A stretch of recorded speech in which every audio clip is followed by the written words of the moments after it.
with a sweet girl. And breathing, breathing, breathing, breathing.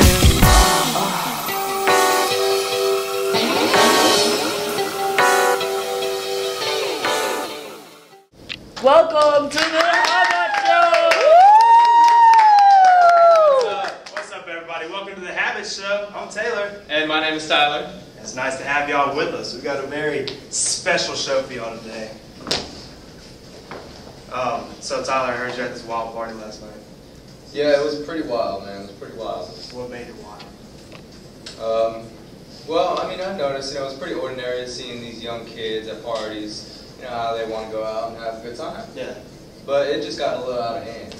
How did it get out of hand? Well, they were using too many drugs and a lot of alcohol and mixing that stuff together, and it wasn't good, man. I mean, the cops got called on, or they got called. Someone called the cops on them. Yeah. So the cops had, raided the party. Kids started going crazy. They started tripping out, and I don't know what. So I jetted. Yeah. So I thought, what a good thing to actually experience, to see that, because it was a good. That's exactly what we're going to be talking about today, is how kids, teenagers, and young adults are going to, how they use and abuse drugs and alcohol. So we do have a few special doctors with us today. First, we have Dr. Andrews. Everybody give it up for Dr. Give it up for Dr. Andrews. How's it going? Thanks for having me. Thanks for being on the show with us. Of course. So what got you started to being a doctor? Well, I wasn't going to be a doctor my whole life. When I was young, I would always hang out with those types of people that would always be around drugs, and I'd always see how it reacts to them, and it made me want to change my life. So I started to go to school again. I started out at community college, and then I went to University of Houston to get my master's, and I got my PhD at the University of Texas. And so now I'm a doctor, just helping young adults, trying to make them into better people. Well, that's awesome. It's a great story. Thank you. Glad you're with that cause. We also have another specialist with us today. Everybody give it up for my close personal friend, Dr. Sean John. Dr. Sean John. How you doing, man? Good to have you on the show. How's it going? So, I like your blazer. You look like a pilot. Yours too. All right, thanks. tell us a little bit about what you do. Right now I'm practicing ER doctor. Initially wasn't planning to be a doctor. Initially just liked chemistry as a kid. I put things together to see they blow up. Yeah. But Fun. yeah. Very fun. Yeah.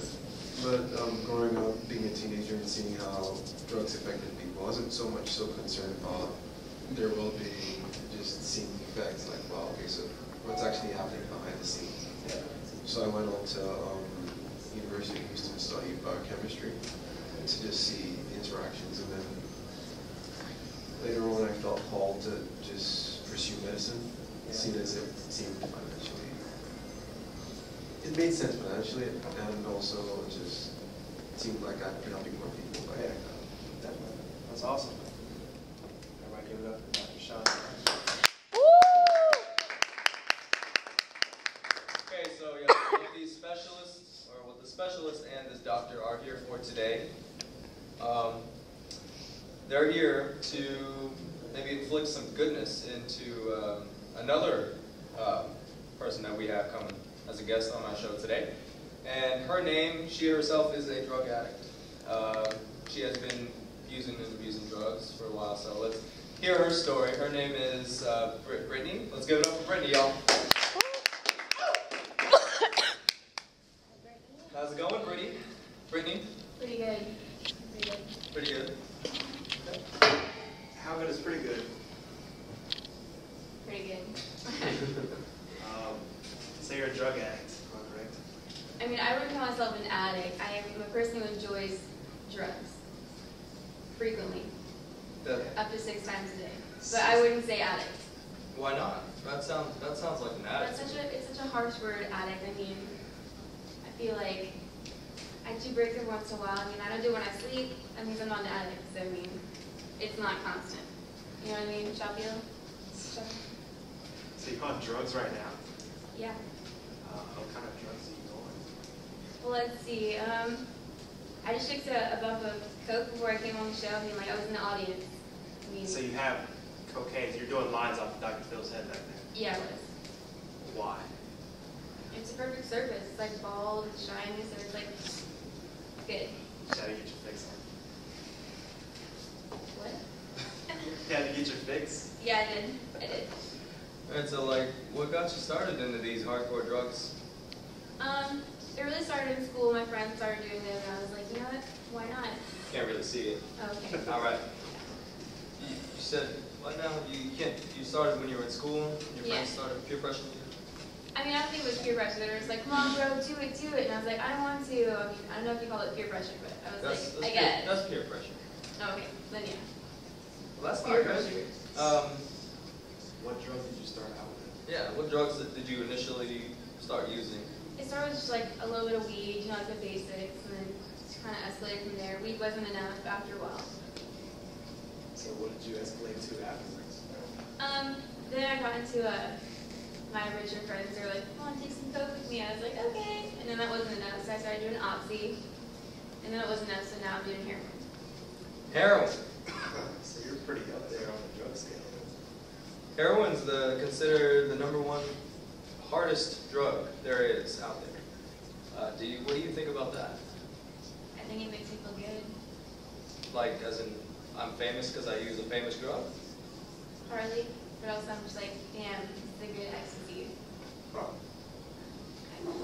We do have a specialist, Dr. Sean John, with us. He'd like to kind of explain what happens to you when you take these certain drugs. Okay, so let's start with cocaine. It seems very interesting. In Colombia, the men out there usually just go out to the farms, take the leaf, and they suck on it. It's a stimulant. For them, it's like their coffee. Yeah. But in high doses, when you do extract the leaf and you concentrate it, it becomes extremely dangerous to where it becomes so addictive that you keep chasing that high. To where you keep chasing that high. So for instance, when you take cocaine, there are certain receptors in your brain that it blocks, which is why there's that feeling of a high. Because when those transmitters are supposed to take those neurotransmitters back in, they don't. So it's like, I'm happy now, so on and so forth. As opposed to that, there's also the feelings of strength and alertness, and like I'm ready to do anything that comes to mind if you've experienced it. Dr. Andrews, how do you feel about her taking these drugs? Well, I have a question. Whenever you first started, you started because your friends were doing it, and then you started doing it because you became addictive? Is that what it was? Or you just always do it because your friends do it? Mostly that one. So you never thought about like trying to get a different group of friends and like hanging out with a different crowd so you can like better yourself? No. This is the path you want to take your whole life? Because it's not going to lead you into education and getting a job and having a family. That's not what you're looking for or anything. I mean, I hope one day to have a career, but as of right now, it's just not an option. Because it's extremely hard to stop using any type of drug whenever you're so far into it. So it's better to stop whenever you're young. So now, like, have you seen any changes lately in your drug usage? Like, have you seen yourself getting better, not using as much, or you're just all out? You do not know what's going on because of the drugs? Mostly that one. I'm always just like a constant state of like euphoria. Trying to wake up and just like, more drugs. Haven't really slowed myself down. Well, have you ever thought about how one day it could possibly end your life, or maybe your career, like you had said you wanted to start? It can definitely compromise that. Have you ever thought about that? No, Now you want. So you taken anything from our doctors today? You learned anything at all? I mean, I guess I'm going to try to slow down, but there's no promises. I'm sure we could get some help, from people We do have a great medical staff here that could help you. I don't want to be like admitted to rehab. Like, No, it's that's not what I would rehab. say. No, this is not what we're trying to do. It's just an option for you.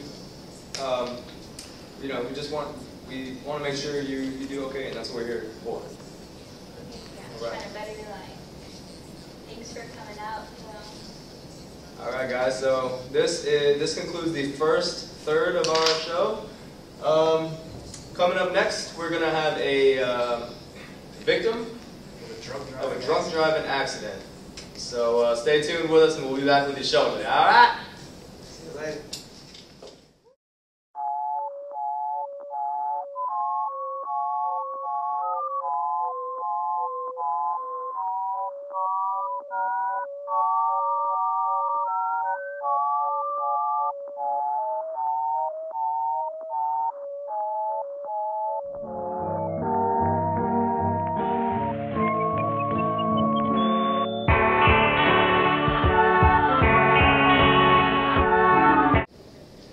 Hello, everybody. Welcome back to the HABBAT show.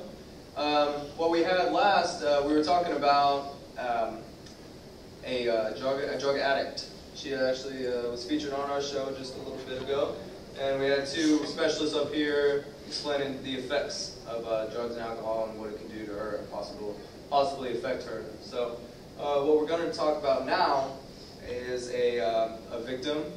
We're going to have a victim on our show that has been affected by these drugs and alcohol through her life, and it affects her daily. So let's give it up for Hillary.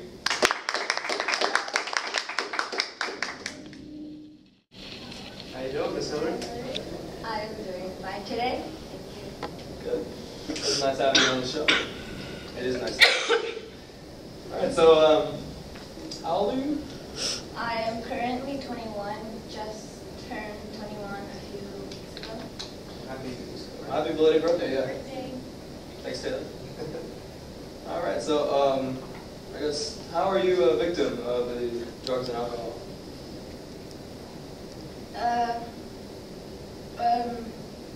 Just a year ago, my husband and I were driving back from my sister's house, and we had gone there to let our children play together. My kid was in the back seat. We had strapped him on right because, be safe, and we were just Is that? Or you're just driving along casually just on your way home, you said? Yes. I was driving. We were going through a green light, and there was a car on the other side. It honked at us, so we turned around. But by the time we turned around, the car had already, hit us, and the car kind of swerved, and then it hit another car on the other side. I don't really remember much. I hit my head. I had bruises and cuts and a few broken bones. By the time I woke up, I was already in the hospital. The doctors told me that my husband was in and out of consciousness, and my son died on impact. Oh, sorry to hear that. That's a very hard story. It's pretty heavy stuff right there.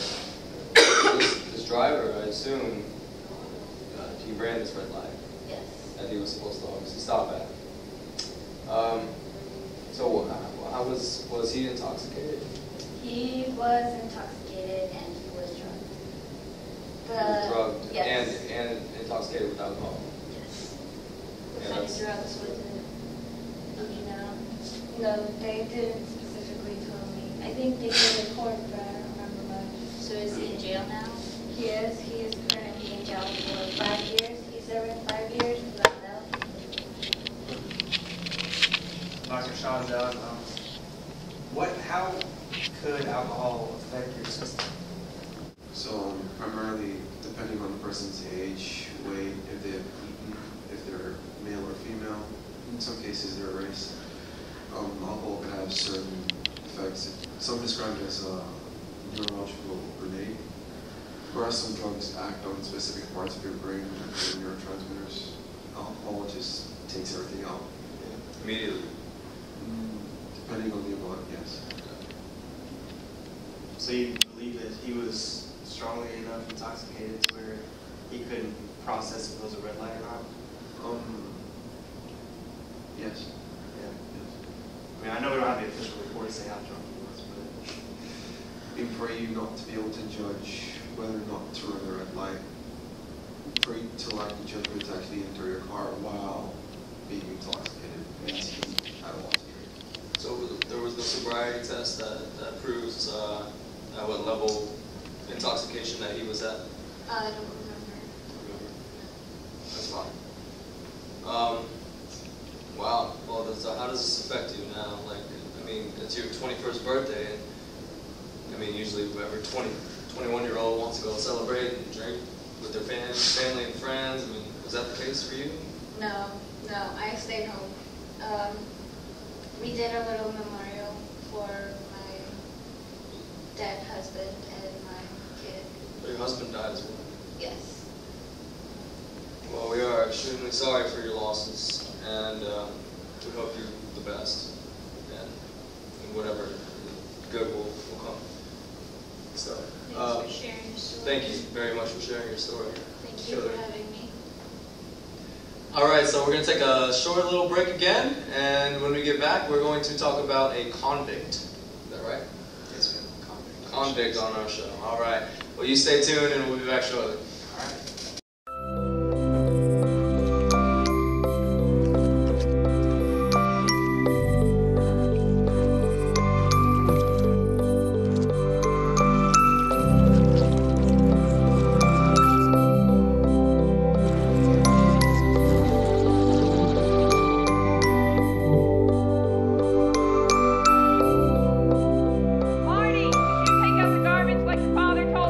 Live above weed. Live above the influence. Hey everybody, welcome back to the HABBAT Show. We just finished up talking about our drunk driving victim. She lost her husband and kid because of a drunk driver. But now we do have a very special guest with us. She was convicted when she was younger, just let out recently. So everybody give it up for Adrian. Hello, Adrian. How are you? I'm good, just having a little cold, but I'm pretty good. Good. I'm glad to have you on the show. Thank you. So, how old were you when you got convicted? 17. So you're kind of young, still a minor. Yeah. What exactly did you get convicted of? I was caught doing drugs. I was selling pills, and then I was trying to sell other drugs for money. So what actually got you into selling? Well, I was trying to be an aspiring musician, and that actually worked out. I was getting pretty good in the local scene, and then I got in an accident, and my back had problems, and I had to take painkillers for a long time. And then I tried to get back into the scene again, and they were like, no, you're old news. We don't want you. And so I needed money, and some of my friends at the time, they needed some painkillers, but they didn't want to go to the store. They were at my house, and I let them have some, and then I thought, hey, this could be profitable. And then more and more, I just started selling them, and I thought, well, this is really good money, and I could save up, and then maybe I could go somewhere else and start again with my music career.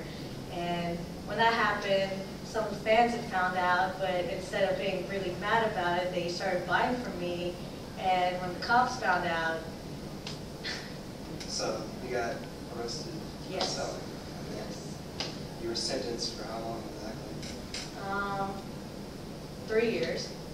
So you just recently got out. Yeah, Okay. So that makes you 20. yeah. Gonna be 21. You're 21 soon. Yeah.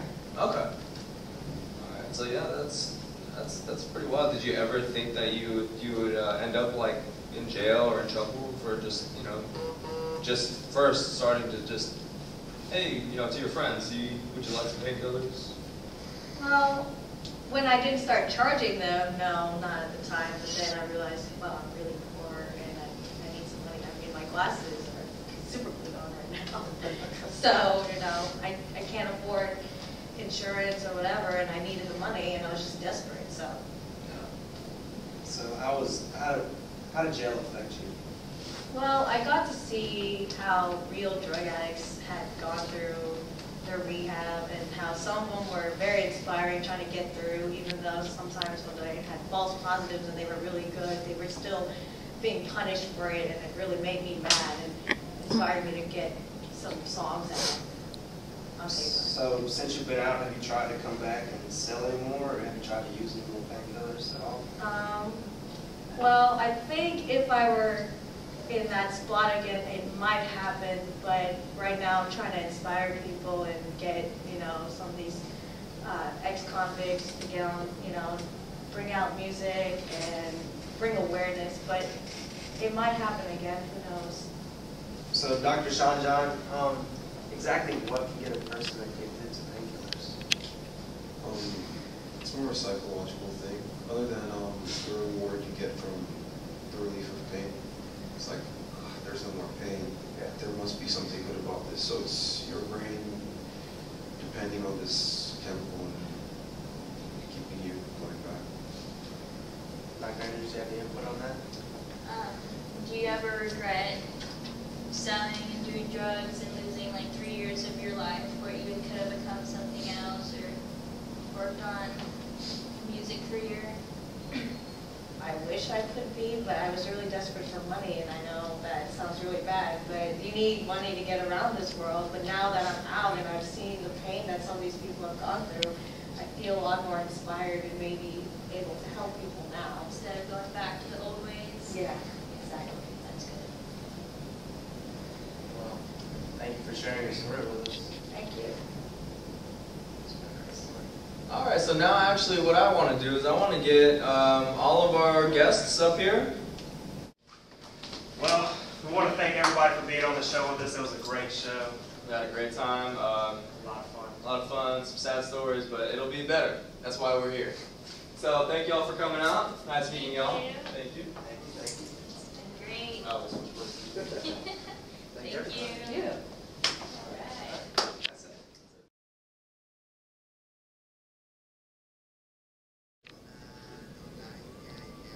We good? Yeah, it's on. We need some kind of intro. We're like, 1, 2, 3, go. All right. What's up, everybody? This is the HABBAT Show. We are glad to have you with us today. It'll be a very interesting show. Have with me my co-host, Tyler. What's up, everybody? My name is Tyler, as you just said. So, Tyler, I heard you were at this crazy party last night. Yep. Yeah, this party was off the chain. Oh, yeah? Yeah, it was pretty cool, but then it started to get really out of hand. What do you mean by out of hand? Like, kids were just using alcohol and drugs. They were fighting. There were a lot of there were some wrestling matches. It was kind of cool, you know, the ladies got into it, but no. Damn it. So you had you said there were kids there. What do you consider a kid? Hold up. You have to redo that. That was terrible. Yeah. Yeah, y'all can Okay, still we watch should- it. We should. Yeah, you should walk in. We'll be in the camera and be like, what's up? What's up, bitch? Yeah. Just walk in separate, you It's know? just, I like your place. You look like a pilot. Yours too. All right, thanks. Tell us a little bit about Tell us a little bit about what you do.